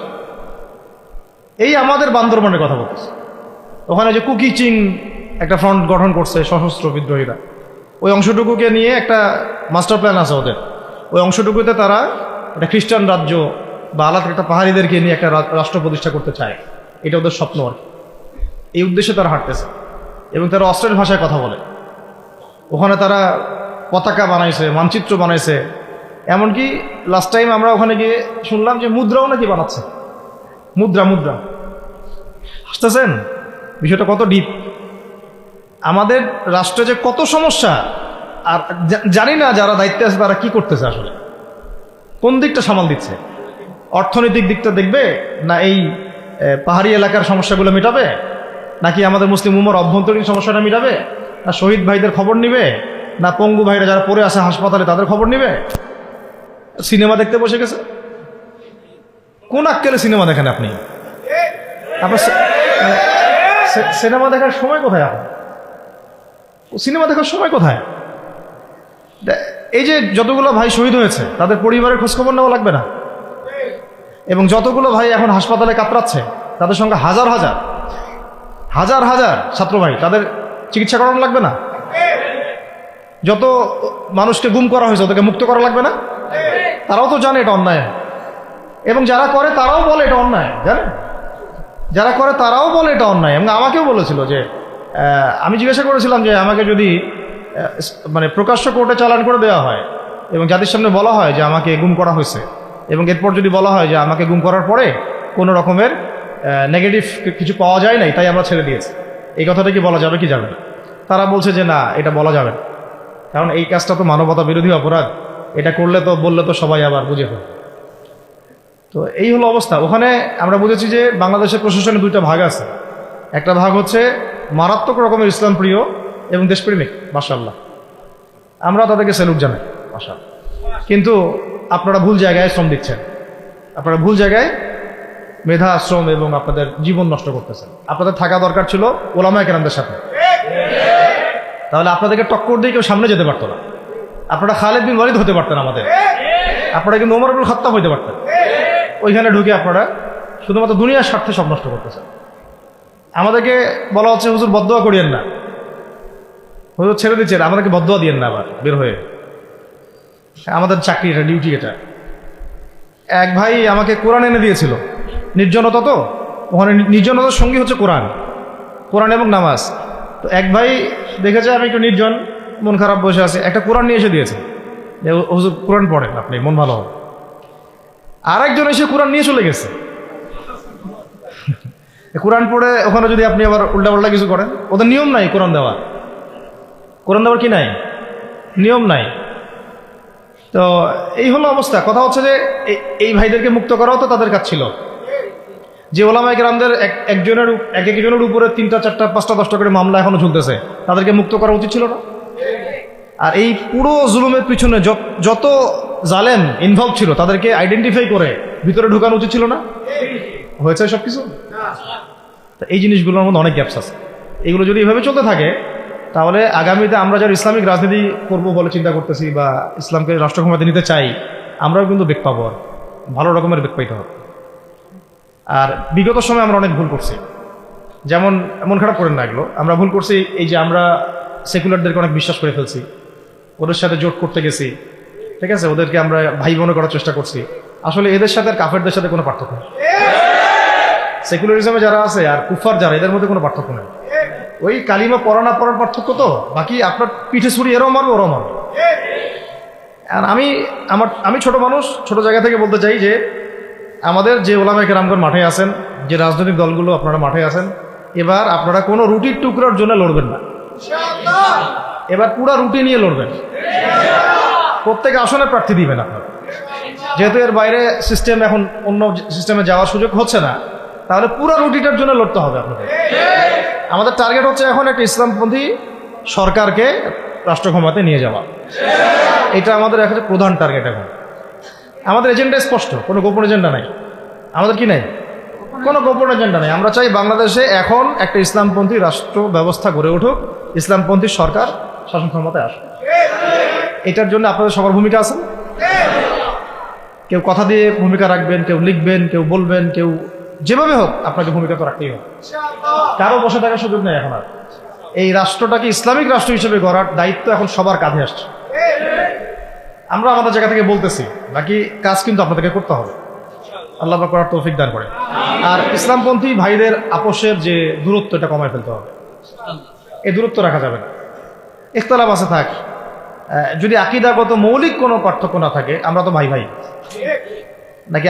আমাদের চেয়ে কি মানে সেকুলাররা আমাদের বেশি বড় ভাই? আমাদের চেয়ে কি যে নাস্তিক মুরতাদরা আমাদের বড় ভাই? কমিউনিজমে যারা আছে ওরা আমাদের বড় ভাই? না এই গণতন্ত্রপন্থী যারা একবারে কট্টর, ওরা আমাদের দিনী ভাই নাকি? আমাদের তো ভাই, সোজা কথা হচ্ছে ইন্নামাল মুমিনুনা ইখওয়া, ইন্নামাল মুমিনুনা, মুমিন যারা মুমিন মুমিন ভাই, মুমিনে কি ভাই, খালাস। আল মুসলিম ওয়া আখুল মুসলিম, মুসলিমের ভাই কি মুসলিম, খালাস, এইটুক। মুসলিম আমার ভাই, মুসলিম আমার ভাই। এখন যারা এদেশের রাষ্ট্র ক্ষমতা ইসলামকে চায় না, তারা আমাদের ভাই না। সে যে কোনো নামেই আসুক, এক্স ওয়াই জেড, দেখার দরকার নেই। এক্স নামে আসুক, ওয়াই নামে আসুক, জেড নামে আসুক, যারা রাষ্ট্র ব্যবস্থা ইসলামকে চায় না তারা আমার ভাই খালাস, সোজা কথা। এবং রাষ্ট্র ব্যবস্থা ইসলাম চায় যে ভাইরা আমাদের, ওই ভাইদেরকে একসাথে থাকতে হবে। আল্লাহর কসম করে বলতেছি, ইনশাআল্লাহ যদি এই ভাইরা আমরা একসাথে থাকতে পারি, এর সাথে আমরা দায়ীরা, তালেবে ইলমরা এবং আপনারা তো যুব সমাজ আছেন, আমাদেরকে টক্কর দিয়ে বাংলাদেশের রাষ্ট্র ক্ষমতায় কেউ যাইতে পারবে না ইনশাআল্লাহ। সবাইকে ভূমিকা রাখতে হবে। এখন অন্য আলোচনা চেয়ে এই আলোচনাটাই বেশি দরকার। অন্য আলোচনা অনেক শুনছেন জীবন, এখন বাংলাদেশের দরকার একটা ইসলামপন্থী রাষ্ট্র ব্যবস্থা। এর বাইরে কোনো আলাপ নাই এখন। এটা প্রতিষ্ঠা করার জন্য কি করতে হবে সেটা ফিকির করা। তো কি করতে হবে বলেন? প্রথম কথা হচ্ছে আমাদেরকে আগে বৈশ্বিক জালেমদেরকে চিহ্নিত করতে হবে। পুরো বিশ্বে কারা জালেম, এটা কি চিন্তা করা বাকি আছে? এখানে তো স্পষ্ট যে পুরো বিশ্বের জুলুম জালেমের শক্তির কেন্দ্রস্থল কোনটা, সেখান থেকে সব মাস্টার প্ল্যান হচ্ছে। আর যদি ওই ইসরায়েল, ওই আমেরিকার কোন সেবা দাসকে আমরা ক্ষমতায় নিয়ে আসি, আমাদের ভুল হবে না? ছাত্র ভাইরা এই ভুলটা করছে, ছাত্র ভাইরা ভুলটা করছে, কারণ আপনাদের দিনের জ্ঞানের বুঝের কারণে করছে, বুঝের অভাবের কারণে করছে। ঠিক আছে, ঠিক আছে, এখন যে মানে সম্ভাবনা শেষ হয়ে গেছে এমনও না, কারণ এখন সবাই প্রতিবাদের ভাষায় কথা বলতে পারে, একটা রেভলিউশন ঘটানোর মতো সিচুয়েশন বাংলাদেশে আছে। অন্তত পক্ষে আমাদের ভাইদের মধ্যে আমরা দেখেছি, ছাত্র ভাইদের মধ্যে সাহস তো মাশাআল্লাহ অবশ্যই আছে, ডেডিকেশন আছে, জীবন দেওয়ার মানসিকতা আছে। তাদেরকে খালি নার্সিং করতে হবে, জীবনটা যেন ভুল পথে না যায়। এখন আবু সাঈদের রক্তের উপর দাঁড়ায় যদি কোনো সেকুলার ক্ষমতায় আসে, তাহলে এটা আবু সাঈদের রক্তের সাথে গাদ্দারি হচ্ছে। এই মুগ্ধদের রক্তের উপর সিঁড়ি বানায় যদি কোনো জাতীয়তাবাদীরা আর ওই সেই গণতন্ত্রপন্থীরা, ওই ইসলামের দুশ্মনরা, ওই ভারতের দালালরাই যদি ক্ষমতায় আসে, তাহলে এটা ওদের রক্তের সাথে গাদ্দারি হচ্ছে। এই গাদ্দারির মাফ হবে না। এইটা পলাশির যুদ্ধের চেয়ে বড় মির্জাফরি হয়েছে, এটা ৭১-এর চেয়ে বড় রাজাকারী হয়েছে। আপনারা বলেন যে দেখেন, ভালো করে বুঝেন, গুম হয়েছে এক শ্রেণী, আমার কথা মন খারাপ করে না, এক শ্রেণী গুম হয়ে গেছে, এক শ্রেণী ক্রস ফায়ার, এক শ্রেণী শাপলা চত্বরে রক্ত দিছে, তাই নাই? এক শ্রেণী ওলামায়ে কেরাম মামলা নিয়ে ঘুরে বেড়াচ্ছে মাথার উপরে, এক শ্রেণীর ছাত্র ভাইরা রাস্তায় শহীদ হলো, আর এক শ্রেণীর ছাত্র ভাইরা পঙ্গু হয়ে হাসপাতালে বেডে পড়ে আছে। ক্ষমতায় গেছে কারা? নতুন এক শ্রেণী। হ্যাঁ, এবং ওখানে এমন কিছু মানুষ আছে যাদের সাথে আন্দোলনের কোনো সম্পর্কই ছিল না, সম্পূর্ণ উড়ে এসে জুড়ে বসছে তারা। তাহলে এখানে ইসলামিক রাজনৈতিক দলগুলোকে সামনে রাখা যাইতো, তাদের থেকে তো উপদেষ্টা একটাও নেয় নাই। জামাত ইসলাম থেকে একটা উপদেষ্টা নিছে কিনা? হেফাজত ইসলাম থেকে কোনো উপদেষ্টা নিছে কিনা? আমাদের চরমনায় থেকে একটা উপদেষ্টা নিছে কিনা বলেন?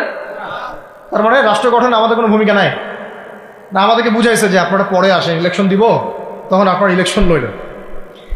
ইলেকশন সে কবে দেয় সেটাও দেখেন, আদৌ দেয় কিনা সেটাও দেখেন। কাকে বিশ্বাস করবেন আপনি? বিশ্বাসটা করবেন কাকে? যখন মোস্তফা সরোয়ার ফারুকের মধ্যে একজন উপদেষ্টা হচ্ছে, বিশ্বাসটা আপনি করবেন কাকে?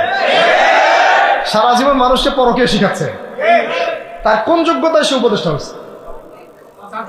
আচ্ছা, একটা কাজ করেন, এটা উপদেষ্টা করার জন্য একটা পরীক্ষা নেন না, দেখি বিসিএস এর মতো, দেখেন না এরা পাস করে কিনা। অথবা আপনি একটা কাজ করেন, ইসলামিক সেন্সের পরীক্ষা নেন, দেখেন কোরআন তেলাওয়াত করতে পারে কিনা। কিসের ভিত্তিতে হলো? এই যে এই সমস্যাগুলো থেকে গেছে। তারপরেও যা হয়ে গেছে হয়ে গেছে। এখন আমাদের যেটা কথা সেটা হচ্ছে, আমরা তো আর কোনো বিদ্রোহে যেতে চাই না, আমরা যে শান্তিপূর্ণভাবে ইসলাম প্রতিষ্ঠা করতে। কিন্তু প্রয়োজনে যদি তারা মানে আমাদের উপর জুলুমের ভাষা বেছে নেয়, তাহলে আমরা অবশ্যই এবার প্রতিবাদের ভাষা বেছে নেব।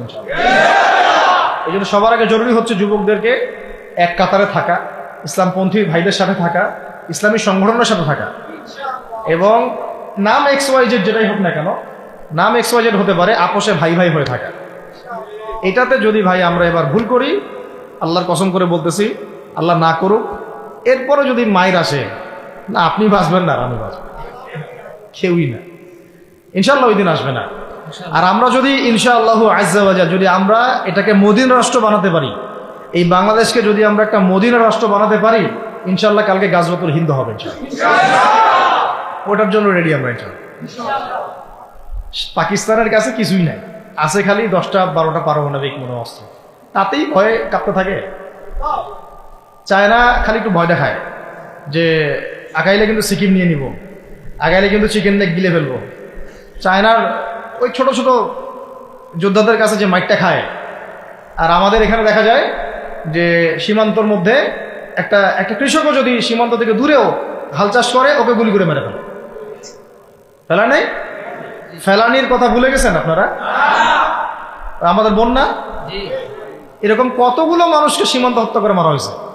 আজকে গুগলে গিয়ে সার্চ করে দেখেন কতগুলো মানুষকে বিগত 15 বছরে সীমান্ত হত্যা করা হয়েছে। তো এখানে আমাদের স্বাধীনতার প্রশ্ন আসে না, এখানে গণতন্ত্রের কথা আসে না, সার্বভৌমত্বের কথা আসে না, না, বরং তারা ক্ষমতার জন্য ওদের কাছে ঈমান বিক্রি করে দিয়েছে। ক্ষমতার জন্য এই উগ্রদের কাছে, মানে উগ্র হিন্দুত্ববাদীদের কাছে ওরা তাদের ঈমান, ওদের আমল, ওদের তাকওয়া, ওদের দিন সব বিক্রি করে দিচ্ছে। এই জন্য আমি আগে বলেছি একটা লেকচারে যে আমরা যদি বিরিয়ানি খেতে চাই, আপনি যদি বিরিয়ানি খেতে চান, একটা পাত্র নেবেন কি না? আচ্ছা, পাত্রটা যদি ময়লা থাকে খাবেন? পাত্র অনেক ময়লা আছে, আপনি কি ওইখানেই বিরিয়ানি ঢালবেন, ঢেলে খাওয়া শুরু করবেন? সবার আগে আপনি কি করেন? এটাকে ধোন, পরিষ্কার করেন, তাই না? বাংলাদেশকে যদি আপনি ইসলামী রাষ্ট্র হিসেবে করতে চান, আগে এই দেশের মধ্যে যে পয়জনগুলো আছে এগুলোকে দূর করতে হবে। সমস্ত পয়জনকে ধুয়ে সাফ করতে হবে। তারপরে যে খেলাফা বা শরিয়া বা ইমারা, যেটাই আসো, ইমারা এক জিনিস, খেলাফা আর এক জিনিস। আমি এক কথায় বোঝাচ্ছি ইসলামী রাষ্ট্র ব্যবস্থা। ইসলামী রাষ্ট্র ব্যবস্থা, যদি ইসলামী রাষ্ট্র ব্যবস্থা তারপরে আসে জমিন সাফ করার পরে, তখন সেটা সাস্টেইন করবে ইনশাআল্লাহ। আর যদি ময়লার মধ্যেই ইসলামী রাষ্ট্র কায়েম করতে চান, তখন হবে উদাহরণটা এরকম যে আপনি এই নোংরা ড্রেনের মধ্যে নেমে গায়ে সাবান মাখা শুরু করছেন, হাততে কোনো লাভ হবে, বরং ওই নোংরাই আপনাকে খেয়ে ফেলবে। ঠিক আছে? ডেমোক্রেটিক সিস্টেমের মধ্য দিয়ে যদি আমাদের ভাইরা ক্ষমতা যেতে পারে, যাক না, সমস্যার কিছু নাই। এটা কতটুকু জায়েজ না জায়েজ, হালাল হারাম সুন্নত, এদিকে আমি যাচ্ছি না। এবং এটা নিশ্চিত তারাও জানে এটা সুন্নত না, তারাও জানে এটা কি না, সুন্নত পদ্ধতি না। কারণ রাসূলুল্লাহ সাল্লাল্লাহু আলাইহি ওয়াসাল্লাম দাওয়াতের মধ্য দিয়ে এবং সশস্ত্র যুদ্ধের মধ্য দিয়ে মানে মক্কা বিজয় করেছেন। দাওয়াতের মধ্য দিয়ে তিনি মদিনা রাষ্ট্র কায়েম করেছেন। তারপরে মদিনা রাষ্ট্রকে বেস করে আস্তে আস্তে আরও রাষ্ট্রকে এক্সপেন্ড করেছেন। বদর, উহুদ, খন্দক, খায়বার এগুলো হয়েছে, আস্তে আস্তে মক্কা বিজয় হয়েছে। মূল ছিল আগে মদিনা রাষ্ট্রটা কায়েম করা। তো আমরা যে কোনোভাবেই হোক মদিনা রাষ্ট্রটা আমাদের কায়েম করতে হবে আগে, তারপরে ইনশাআল্লাহ তাআলা দেখবেন, হ্যাঁ, ওই অখণ্ড ভারত আমরাও কায়েম করবো ইনশাআল্লাহ। সংখ্যা দিয়ে কিচ্ছু না, ওদের সংখ্যাকে আমরা ভয় পাই? ওদের সংখ্যাকে ভয় পাওয়ার কিচ্ছু নেই, সংখ্যাকে ভয় পাওয়ার কিচ্ছু নাই। কারণ এই যে কোরআন, আমার সামনে যে কোরআনটা আছে, এটা দেখে একটু খারাপ লাগলো। কোরআনের যে অবস্থা, এটা খুব মনের কষ্ট দিল আর কি। কোরআনটা হবে চকচকা, এটা দেখে বোঝা যাচ্ছে এটা অনেকদিন কেউ পড়েই নাই। আপনাদের বাসার যদি কোরআনের এই হালত হয়, তাহলে আমাদের দ্বারা দিন কায়েম হবে না। আপনার কোরআনের হালত হবে এমন যে কোরআনে এক বিন্দু পরিমাণ কোনো ময়লা নাই, প্রত্যেকদিন আপনার হাতের স্পর্শেই ময়লা দূর হয়, তখন এই কোরআন আপনার পক্ষে কথা বলবেন ইনশাআল্লাহ। তো ভাই, কোরআনের কাছে চলে আসেন, আর দেরি করেন না, সময় নাই। আল্লাহ পাক সবাইকে কবুল করেন, আমিন। এই মসজিদগুলোকে কাজে লাগান, এখানে তালিমি বৈঠক চালু করেন প্রত্যেক সপ্তাহে। আমি যদি প্রত্যেক মাসে রংপুরে আসি, প্রত্যেক মাসে সময় দেবো ইনশাআল্লাহ। আপনারা এখানে ইমাম ঠিক করেন, খতিব ঠিক করেন এবং ওই যে টিচার ঠিক করেন, করে আপনারা কোরআন শিক্ষার ব্যাচ চালু করেন, কোরআনের তাফসীরের ক্লাস চালু করেন, তারপরে তুলনামূলক আরবি ভাষা শিখেন। মানে এগুলো শিখে নেন তাড়াতাড়ি, সময় নাই এগুলো, আমাদের হাতে সময় কম।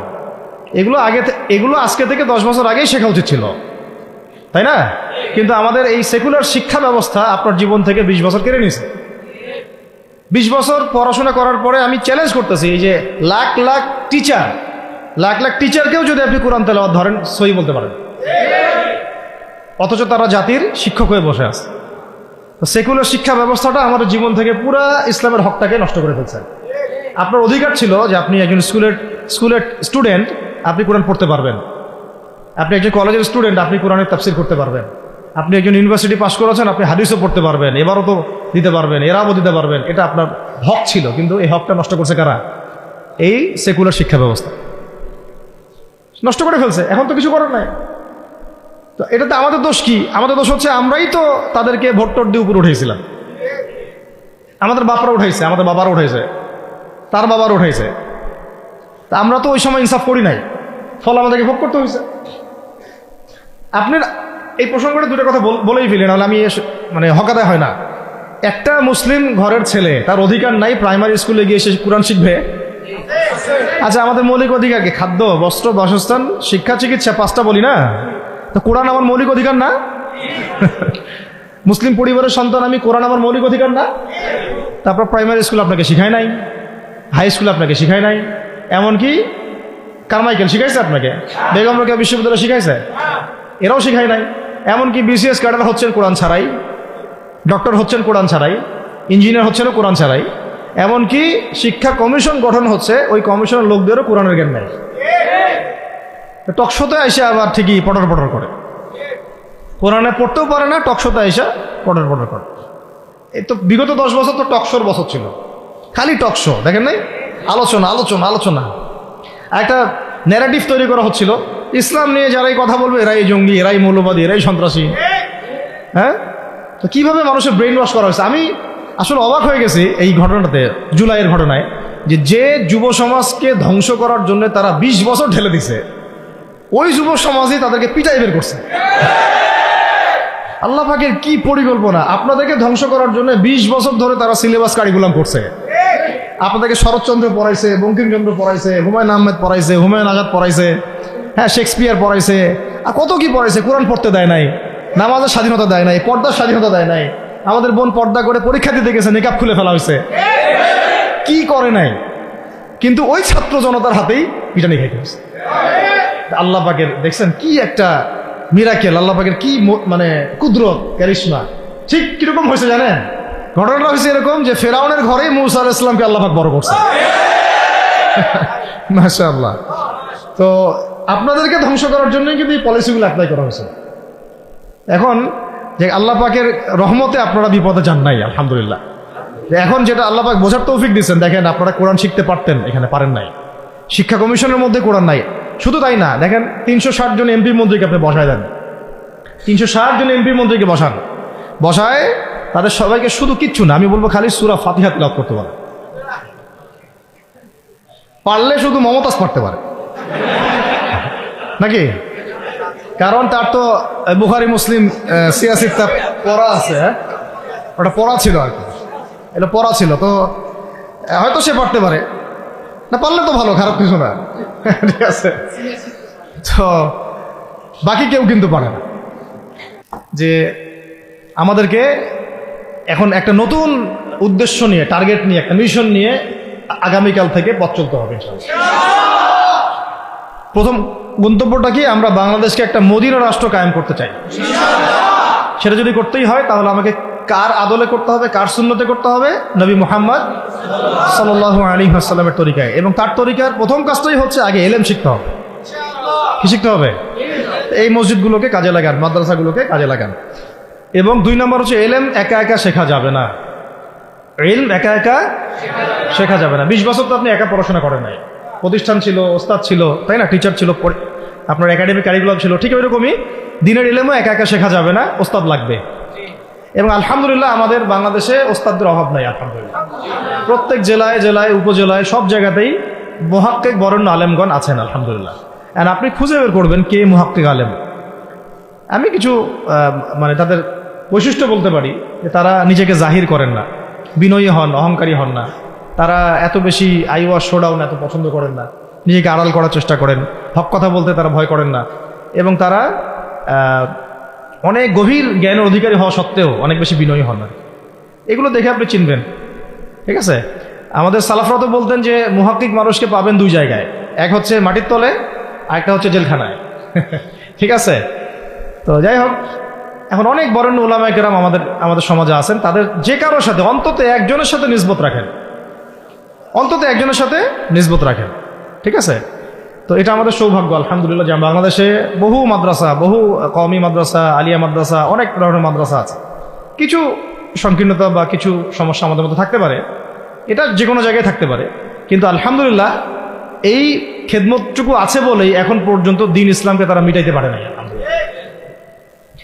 তো ইলম শিখবো 1 নাম্বার। 2 নাম্বার হচ্ছে ইলম মুহাক্কিক কোন আলেমের সোহবতে শিখবো, একা একা শিখবো না। 3 নাম্বার হচ্ছে যা শিখবো আমলে নিয়ে আসতে হবে। কি বললাম? যা শিখবো আমলে নিয়ে চলে আসতে হবে, ফেলে রাখা যাবে না। আল্লাহ আমাকে তৌফিক দেন, আপনাদের সবাইকে তৌফিক দান করেন। 4 নাম্বার সময় কাজে লাগাইতে হবে, সময় কাজে লাগাইতে হবে। কোনো অবস্থাতেই আর হেলায় ফেলায় সময় নষ্ট করবো না, আমিও করবো না ইনশাল্লাহ, আপনারাও করবেন না ইনশাল্লাহ।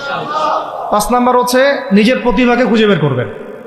সবাইকে আল্লাহ কিছু না কিছু প্রতিভা দিয়েছেন, প্রতিভা খুঁজে বের করে ইসলামের জন্য কাজে লাগাবেন।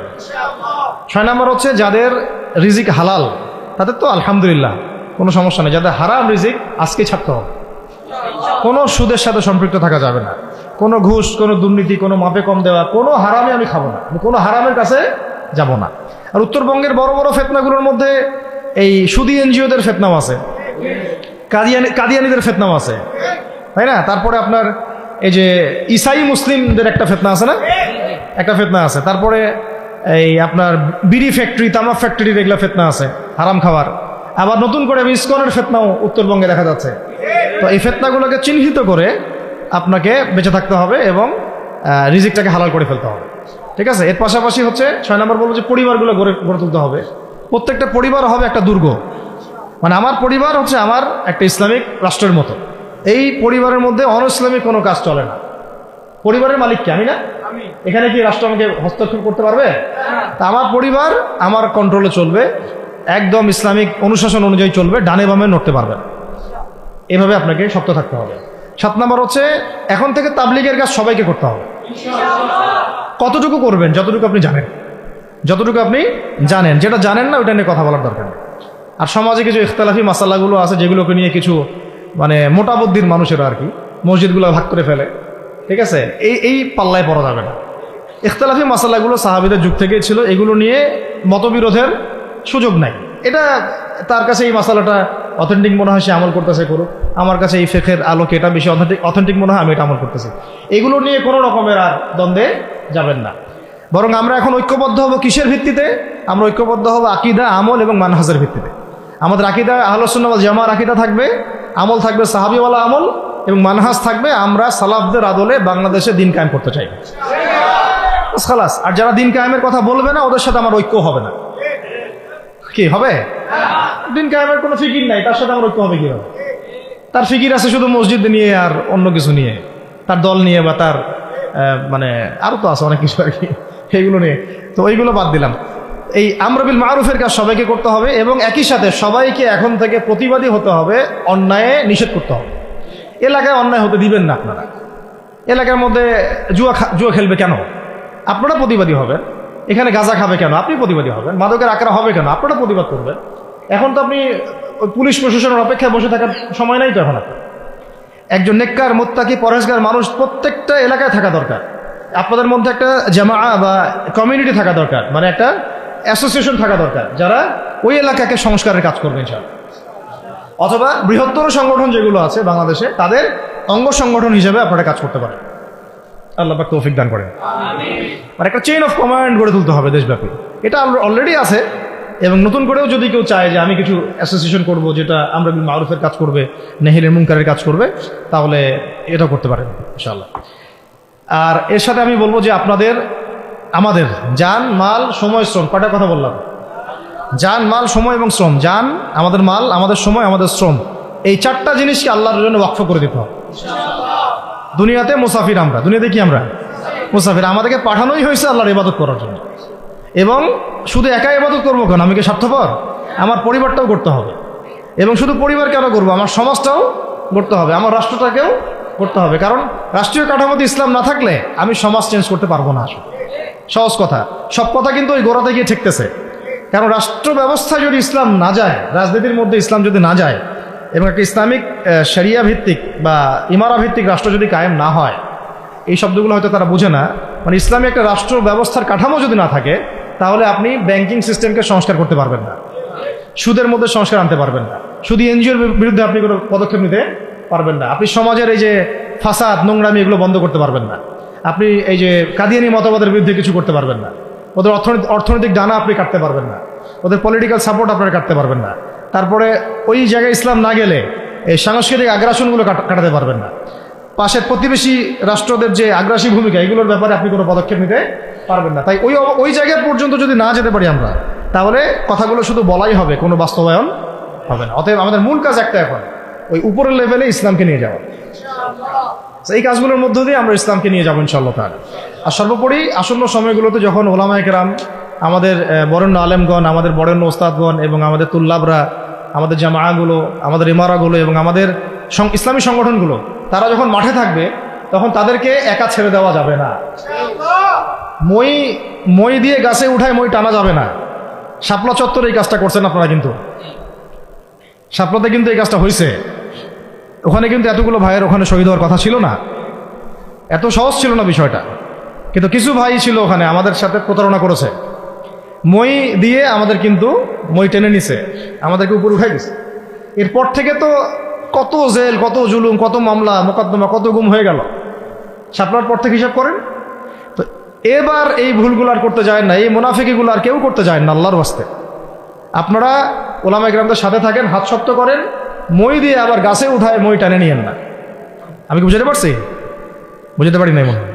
অর্থাৎ ওলামায়ে কেরামগণ যখন মাঠে থাকবেন, ইসলামী সংগঠনগুলো যখন মাঠে থাকবে, আপনাদেরকে আমরা পাশে চাই। ওয়াসে পাবো তো ইনশাআল্লাহ। আল্লাহ পাক যেন আমাদের সবার এই আওয়াজকে কবুল করেন। আমি আল্লাহ পাক আমাদেরকেও কবুল করেন, আমাকে কবুল করেন, আপনাদের সবাইকে কবুল করেন। আমাদের গন্তব্য একদম স্পষ্ট, হয় খেলাফা না হলে শাহাদা, হয় খেলাফা না হলে শাহাদা। ইনশাআল্লাহ তাআলা দুটোর যেটাই হোক না কেন আমরা সফল। আল্লাহ পাক আমাদের সবাইকে এই কথাগুলো বোঝার ও আমল করার তৌফিক দান করেন।